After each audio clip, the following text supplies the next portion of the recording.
శ్వాసమండలంలో ముక్కు నోరు దగ్గర గాలి పీలుస్తాం, స్వరపేటిక, ట్రకియా, రెండు పక్కల బ్రాంకస్, రెండు ఊపిరితిత్తుల్లో గాలి పోతుంది.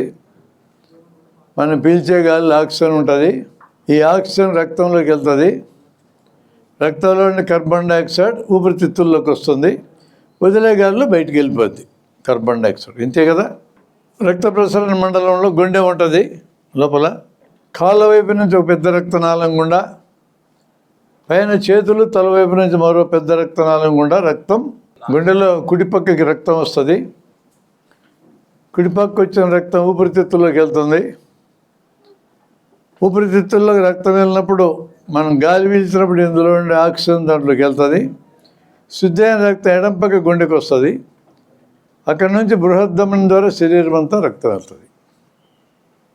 రక్త ప్రసరణ మండలం వలన శరీరం అంతా ఆక్సిజన్ అందుతుంది. తినే ఆహారం అరిగినందువలన పిండి పదార్థాలు వస్తాయి, కొవ్వులు వస్తాయి, మాంసకృతులు వస్తాయి, ఖనిజ లవణాలు వస్తాయి, విటమిన్లు వస్తాయి. ఇక అరగంది పీసు పదార్థం కిందకి వెళ్ళిపోద్ది. పిండి పదార్థంలో శక్తి వస్తుంది. 1 గ్రామ్ పిండి పదార్థంలోంచి 4 క్యాలరీలు వస్తుంది. మనం మామూలు వ్యక్తులను బతకాలంటే 1500 నుంచి 2000 క్యాలరీలు కావాలా ఒక రోజుకి. కాయ కష్టం చేసేటోళ్ళకైతే 3000, 4000 కూడా కావాలి. మనం కుర్చీల్లో కూర్చొని పని చేసుకునే వాళ్ళకి 1500 నుంచి 2000 చాలు. ఎక్కడి నుంచి వస్తుంది ఈ పిండి పదార్థంలోకి శక్తి అనంటే సూర్యుడి దగ్గర నుంచి వస్తుంది. అది సూర్యరశ్మిలో శక్తి ఉంటుంది. సూర్యరశ్మిలో ఉన్న శక్తి వృక్షాల్లోకి వెళ్తుంది. వృక్షాల్లో తయారైన పిండి పదార్థాన్ని జంతువులు తింటే వాటికి ఆహారం తయారవుతుంది. ఆ జంతువులను మనం తింటాం. జంతువుల్ని మరికొన్ని జంతువులు తింటాయి, వాటిని కూడా మనం తింటాం. మనం వృక్షాలని తింటాం, జంతువుల్ని తింటాం. మనం తినకూడదన్నట్టు లేదు. మన జనంలో కొంతమంది ఏం దొరికితే తింటారు. ఇంకా పురుగులు, గిరుగులు, బొద్దింకలు మొత్తం తినే బ్యాచులు కూడా ఉన్నారు. మన వాళ్ళని ఎగతాలు చేయక్కర్ల. మనకు బాగా తిండి దొరుకుతుంది కాబట్టి తిండి తిన్న వాళ్ళకి దొరకవు, పురుగులు తింటారు. మనం కూడా వర్షాకాలంలో ఉసుళ్ళని వస్తే వేయించుకొని శనగపప్పులు కలుపుకొని తినేవాళ్ళు లేరు మన వాళ్ళు ఉన్నారుగా. మరి కోడి చెత్తాచెదారం పెంట తింటుంది కదా, మరి కోడి తింటున్నాక అది పెంట తింటుంది, మనం కోడి తింటాం. అడ్డం లేకుండా తినేది మనమే అన్నిటినీ. కాబట్టి సూర్యుడి నుంచి వచ్చినటువంటి శక్తి వృక్షాల్లోకి వెళ్తే వృక్షాల్లోంచి నేరుగా మనం తింటాం. పండ్లు, బియ్యము, గోధుమలు, రాగులు ఈ రూపంలో తింటాం. వృక్షాలని తిని జంతువులు బతికితే ఆ జంతువులు తినేని మనం బతుకుతాం. మొత్తం మీద ఫైనల్గా సూర్యుడు. అంత దూరం నుంచి వచ్చే వెలుగు మనకి శక్తినిస్తుంది. అంత దూరం నుంచి ఉన్న ఎండాకాలంలో ఒక 2 డిగ్రీలు సెంటిగ్రేడ్ పెరగగానే ఉక్కబోసి అమ్మ నాయన భరించలేం ఎండాకాలం అనేటట్టు తయారవుతుంది. అంతంత శక్తి ఎట్లా అక్కడ తయారవుతుందంటే 1 సెకండుకి 40 లక్షల టన్నులు పదార్థం శక్తిగా మారిపోతుంది. 40 లక్షల టన్నులు కాస్త కాదు. ఆ ఫార్ములా ఏంటి అది మీకు వేసి చూపిస్తాను నేను. ఆ శక్తి తయారయ్యే ఫార్ములా. ఆ ఫార్ములా మనకు తెలిస్తే దాని చుట్టూ మోసం చేసేటోళ్ళని కూడా పట్టుకోవచ్చు.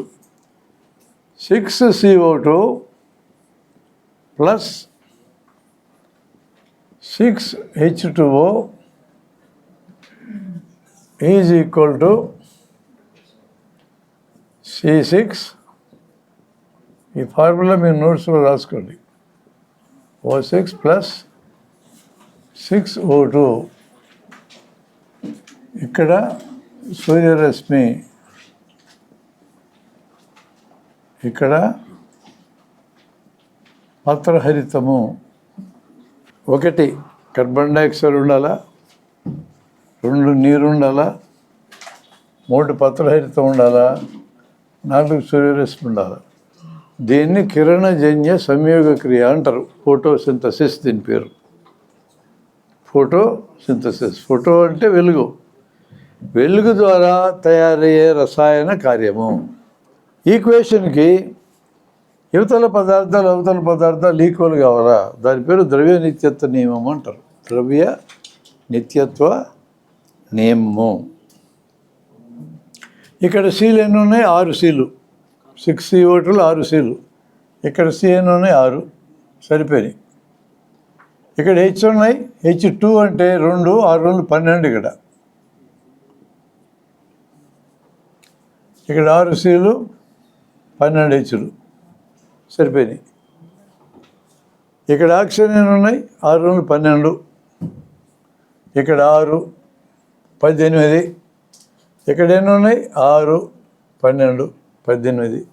ఇటుపక్క సీలు 6, ఇటుపక్క సీలు 6. 6C అంటే 6 సీలు. C6 అన్న కూడా 6. ఇక్కడ 6 2 12. H2 అంటే 2 అని. H 6 2 12. ఇక్కడ 12. ఇక్కడ ఆక్సిజన్లు O2 × 6 12 అయింది. ఇక్కడ 6O అయింది 18 అయినాయి. ఇక్కడ 6, ఇక్కడ 12. ఈ నియమం మొత్తం విశ్వమంతా ఈ నియమం ఉండేది. విశ్వం అంటే చిన్నది కాదు, కోట్లాది నక్షత్రాలు కోట్లాది కలిస్తే గెలాక్సీ అవుతుంది. అట్లాంటి గెలాక్సీలు కోట్లాది, అంత పెద్దది విశ్వం. మొత్తం ఈ ఫార్ములానే ఉండేది. ఇప్పుడు నేను ఒక సంఘటన చెప్తా. ఒక సన్బాబా అనే అతను మన ఊరు వచ్చి, నేను చొక్కా బనియన్ తీసేసి ఎండలో అరగంట కానీ కూర్చుంటే నా లోపల వృక్షాలలో మాదిరి ఆహారం తయారవుతుంది అని అంటే మీరు ఒప్పుకుంటారా ఒప్పుకోరా? ఎందుకు ఒప్పుకోరు? చెప్పాడు కదా. ఈ ఫార్ములా ప్రకారం అతను మాట్లాడి తప్పని ప్రూవ్ చేయొచ్చు. మనం ఎట్లా ప్రూవ్ చేయొచ్చు? ఎండలో కూర్చున్నాడు, ఇది ఉంది. గాలి పీలుస్తున్నాడు, ఇది ఉంది. నీళ్లు తాగాడు, ఇది ఉంది. ఇది లేదు. ఆహారం తయారు కాదు. ఇక ఒక్క వాక్యంలో తేల్చిపారేసాం ఆయన్ని. బురిడి కొట్టిస్తే చేత కదా అడిగి. ఇక వాళ్ళు బురిడి కొట్టించలేడు. ఈ ఫార్ములా వేసి నీ శరీరంలో ఆహారం తయారు కాదు నేను నిరూపించడానికి అనసు. మనం అతను ఒప్పుకోకుండా, లేదు నీకు తెలియదు, నేను ఆహారం తయారు చేసుకుంటా, నాకు అట్లాంటి మహత్తు ఉంది, శక్తి ఉంది, అంత గొప్ప నేనంటే అప్పుడు మనం ప్రయోగం చేయొచ్చు. ఏం ప్రయోగం చేయొచ్చు? అతనికి చొక్కా బనియన్ తీసి ఎండలో కూర్చోబెట్టాలా అరగంట, మిగతా 23.5 గంటలు రూమ్లో కూర్చోబెట్టాలి. ఎండలో కూర్చున్నప్పుడు, రూమ్లో కూర్చున్నప్పుడు 24 గంటలు అదేం తినకుండా మనం కాపలాగాయాల, దొంగతనంగా తినకుండా. మనం 3 పూట్ల తినాలా. మనం ఎందుకు తినాలా? వాళ్ళలాగిన మనం ఎండలో కూర్చోవచ్చు కదా.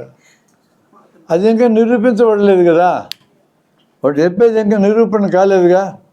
నిరూపణ అయితే మనం కూడా ఎండలో కూర్చుందాం తిండి తినకుండా, నాకే అభ్యంతరం లేదు. ఇంకా కాలేదు కాబట్టి మనం 3 పూట్లా తింటుండాలా. వాడిని ఏమీ తినేకని ఎండలో కూర్చోబెట్టడం, లోపలికి తీసుకురావడం, ఎండలో కూర్చోబెట్టడం, లోపలికి తీసుకురావడం. అట్లా 1 సంవత్సరం చేయాలి.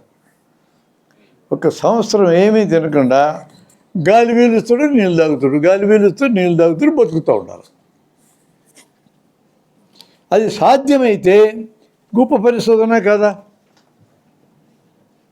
ఊరికే నీళ్లు తాగి గాలి పీల్చుకుంటూ కానీ శరీరంలో శక్తి పుడితే అంతకంటే కావాల్సిందేముంది? మొదటే ఎగిరిపోతాడు. ఆ ఫార్ములా మనకు తెలిస్తే. ఎగిరిపోకుండా నేను ప్రయోగానికి సిద్ధమంటే పెట్టొచ్చు ప్రయోగంలో అన్నీ. నీకేం చేతనే తిట్టొద్దాలని మాటలతో తేలదు, ప్రయోగం దగ్గరే తేలేది. చాలామంది మాటలతో తేలుతుంది అనుకుంటారు, తేలదు. సోషల్ మీడియాలో అరుచుకుంటూ ఉంటారు, పత్రికలు అరుచుకుంటూ ఉంటారు, టీవీలో తిట్టుకుంటూ ఉంటారు. ఏమి తేలదు దాంతో. ప్రయోగం దగ్గరికి రమ్మంటమే. సరిగా ఈ ఫార్ములా రివర్స్ అయితే మన ఒంట్లోకి శక్తి వచ్చేది అక్కడే. ఆక్సిజన్ పీలుస్తాం, పిండి పదార్థం తింటాం.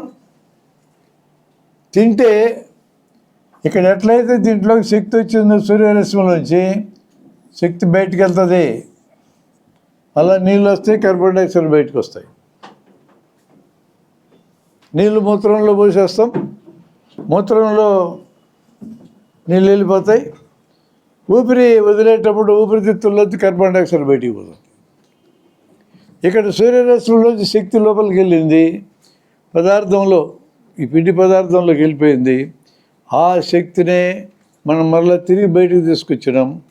మనం నడవాలన్నా, మాట్లాడాలన్నా, నవ్వాలన్నా, ఎగరాలన్నా, పరిగెత్తాలన్నా అన్నిటికీ శక్తి కావాలి.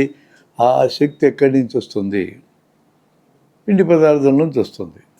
అది ఎట్లా తయారైంది? ఈ ఫార్ములా ప్రకారం వృక్షాల్లో తయారైంది. దానికి మూలం ఏంటి? సూర్యుడు. ఈ విషయం అర్థమైన మన పూర్వీకులు సూర్యుడికి నమస్కారం పెట్టడం మొదలుపెట్టినారు. సూర్యుడి వల్ల బతుకున్నామని అర్థమైంది చాలా కాలం నాడే. సూర్యుడు లేకపోతే మానవ జాతి బతకదు. ఏ జంతువులు బతకవు, ఏ వృక్షాలు బతకవు, అసలు భూమి ఉండదు. ప్రకృతిలోంచి మనకు శక్తి వస్తుంది.